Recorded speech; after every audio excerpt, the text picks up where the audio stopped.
菊を主役にした和のフラワーアレンジメント。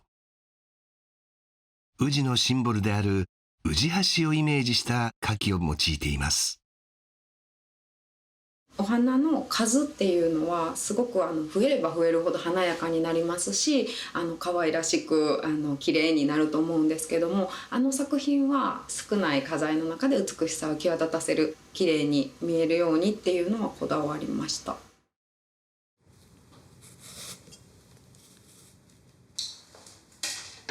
こちらの作品を制作したのが宇治で活動するフラワーデザイナーの石川郁美さんです。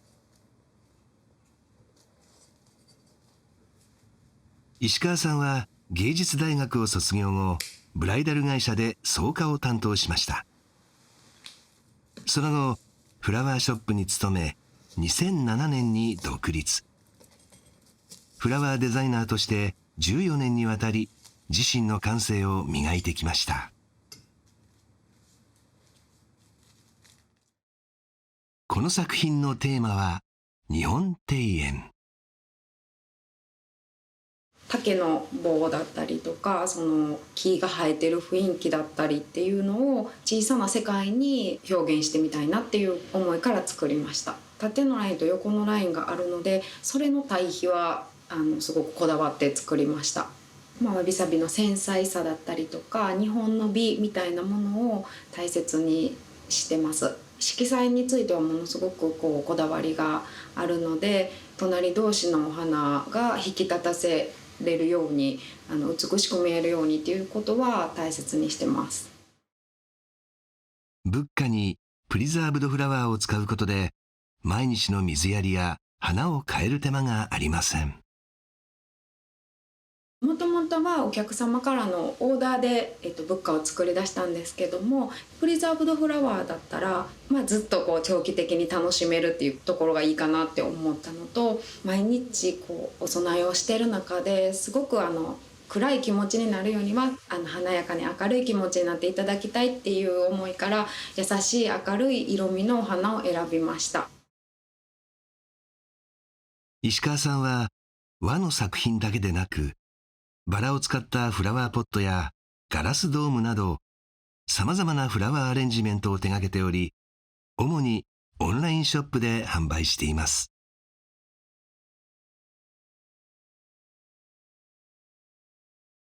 レッスンしていきたいなと思います。お花の上から切ります。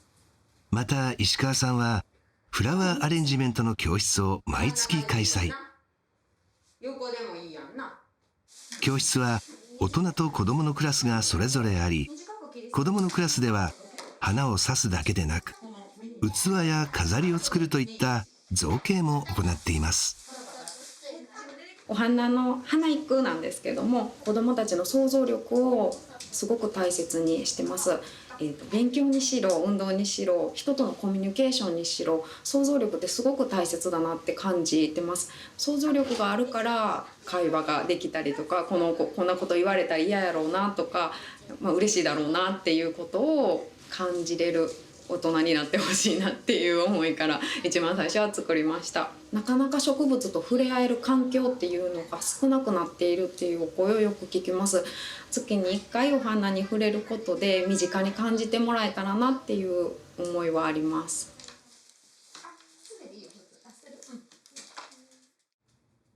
さらに石川さんは2021年から SDGs を意識したフラワーアレンジメントに取り組んでいます。京都宇治で活動するフラワーデザイナーの石川郁美さん。2021年1月、石川さんは宇治駅近くの商店街にフラワーショップ茶和歌をオープンしました。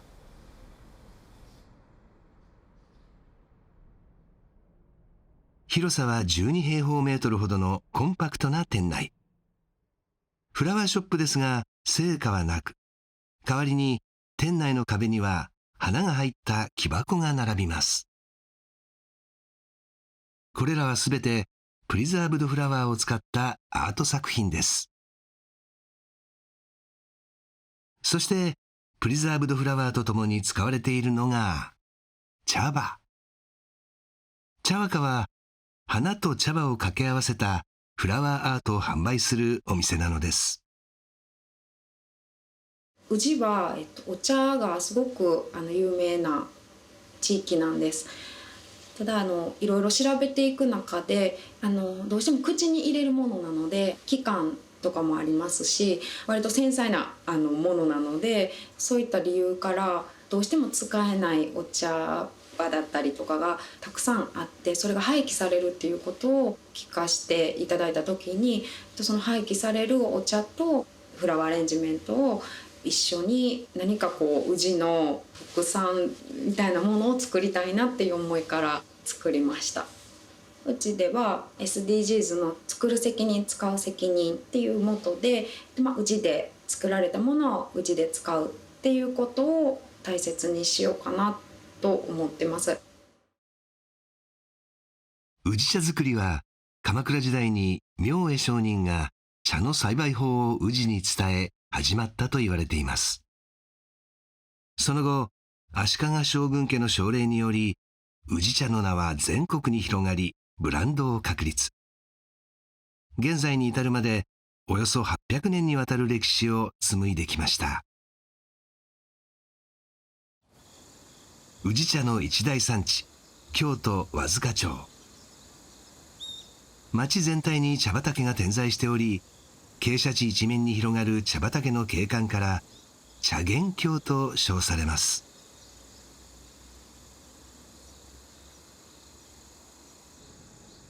石川さんが廃棄茶葉を仕入れているのが茶農家和茶園です。そうですね、せっかく作ったものではあるんですけれども、どうしても商品として飲料用としては使いにくかったものが出てきたりはしますね。手間暇かけて愛情を注いでやっぱ作ってるもんなので、どうしても出るのは仕方がないんですけれども、それが使われずにそのまま廃棄されるのは心痛いですよね。それをああいう風な綺麗なフラワーデザインにしてすごく新しい発見だったりするので、アートの世界から使ってもらえると、またお茶の身近に感じてもらえたり興味持ってもらえたりしたら嬉しいですよね、そういうのって。石川さんは廃棄茶葉を無料で引き取るのではなく、和茶園から購入しています。その理由としましては、うちは廃棄茶葉を減らしたいっていう気持ちと、少しでも茶農家さんの経済的にお役に立てたらという気持ちから購入させていただいてます。石川さんが使う廃棄茶葉は煎茶とほうじ茶の2種類。作品のデザインに合わせて使い分けています。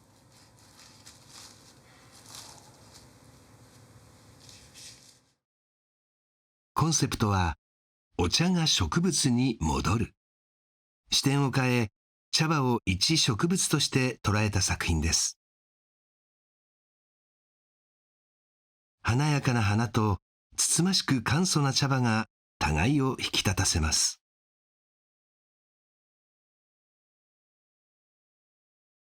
茶葉を使ったフラワーアートは見るだけでなく、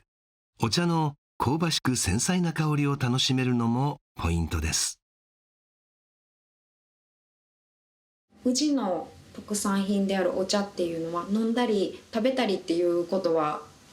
すごく多かったんですけども、それとは違って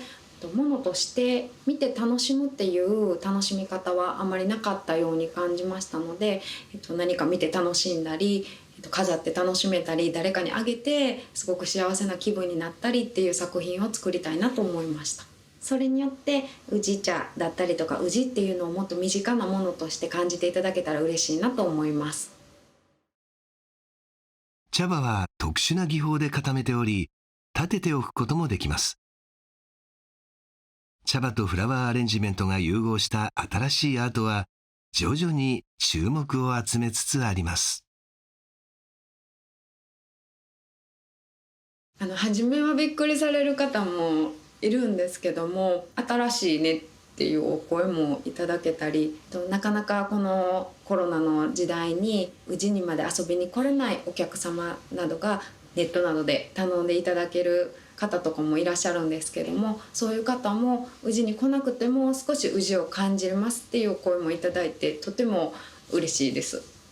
私自身も宇治にずっと住んでいますし、宇治に何か恩返しをしたい、貢献したいっていう気持ちはありました。まだ始めたばかりで皆さんに知っていただく機会とかも少ないと思うんですけども、これから宇治茶だったりとか